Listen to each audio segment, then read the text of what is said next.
पिछले 3 दिन से लगातार हो रही बारिश के साथ ओलावृष्टि के कारण रबी फसलों में अधिकांश स्तर पर काफ़ी नुकसान हुआ है। आज हम चरखी दादरी के खेतों में खड़े हैं। आप मेरे पीछे देख सकते हैं कि गेहूं की जो फसल है बारिश और ओलावृष्टि के कारण पूरी ज़मीन के साथ लेट गई है। साथ के साथ में सरसों की भी फसल है। पर आज हमारे साथ ये कृषि के ये कुछ आदमी आए हुए हैं और उन्होंने यहाँ पर देखा है तो काफ़ी गेहूँ के अंदर कम से कम 1.5 फुट पानी खड़ा है और गेहूँ बिल्कुल बिछे हुए हैं और सरसम सारी बिल्कुल सफ़ेद हो रही है। कोई एक आधी डाली बेचे बची और नहीं तो 90% नुकसान तैयार का है सर। तो आप भी, आपके खेत भी हैं, कितना क्या नुकसान है? ऐसा है जी, हमारा सारा गांव कृषि के ऊपर डिपेंड है जी। और शाम को कल 20 तारीख को 4:30 बजे बारिश शुरू हुई थी और 7:30 बजे तक लगातार बारिश मूसलाधार बरसी और 5-10 मिनट ओले आगे और फिर बारिश, फिर 5-10 मिनट ओले आगे, फिर बारिश, ऐसे लगातार 3 बार इतने ओले आए कि ज़मीन बिल्कुल सफ़ेद हो चुकी थी। हम देखने वाले हैं और हमारी सरसों देख सकते हो, आपके सामने है। सरसों और गेहूँ ऐसे बर्बाद हो गए, इनको मेरे ख्याल से कोई काटेगा भी नहीं, मजदूर भी नहीं काटेगा और घर वाला तो क्या काटेगा इनको, मतलब सहन नहीं कर सकता। गाँव में बड़ा रोष है इसका कि हम क्या करें। तो ये विचारणीय बात है, तो सरकार को इसकी और बड़ा गौर से मतलब देखना चाहिए, विचार विमर्श करना चाहिए हम किसानों के ऊपर।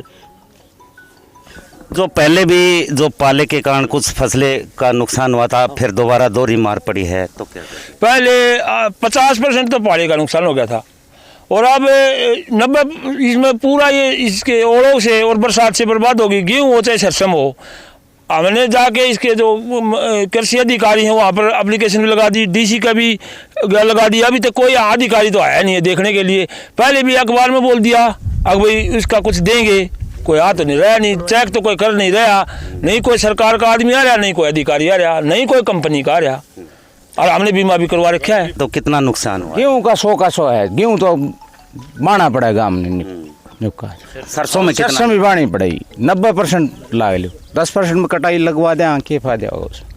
तो गेहूं के साथ साथ सरसों की फसल है, उसमें भी काफ़ी नुकसान हुआ है। आपको हम सरसों की फसल के बारे में भी बताते हैं कि यहाँ पीछे, मेरे पीछे साइड में आप देख सकते हैं कि सरसों में करीब 90% तक यहाँ पर नुकसान हुआ है।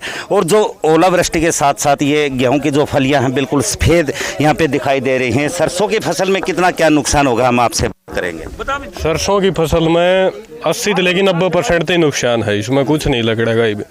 एक लगातार पिछली कपास की फसल खराब होली ना, उसका बीमार है किसी का, मतलब कंडीशन बहुत खराब होती जा रही रोज रोज किसान की ना। ये भी कोई सरकार से कुछ आशा या क्या आप मांग कर रहे हैं? आशा तो पूरी है, तो कुछ सरकार करे तो। कपास वाले में कुछ नहीं आए किसान के, अरीब या कंडीशन आ गई। साथ किसान थे, अधिकांश किसानों का ये कहना है कि सरसों के साथ साथ गेहूं की फसल में काफ़ी नुकसान हुआ है, 90% तक नुकसान हुआ है। हालांकि इन जो किसान हैं इनकी सरकार से भी अनुरोध है किया है कि भी आगामी जो पहले भी इनको पाले के कारण जो सरसों की फसल और गेहूं की फसल में जो नुकसान हुआ था, उसके बाद में अब जो ओलावृष्टि के कारण जो नुकसान हुआ है उसकी भरपाई हो।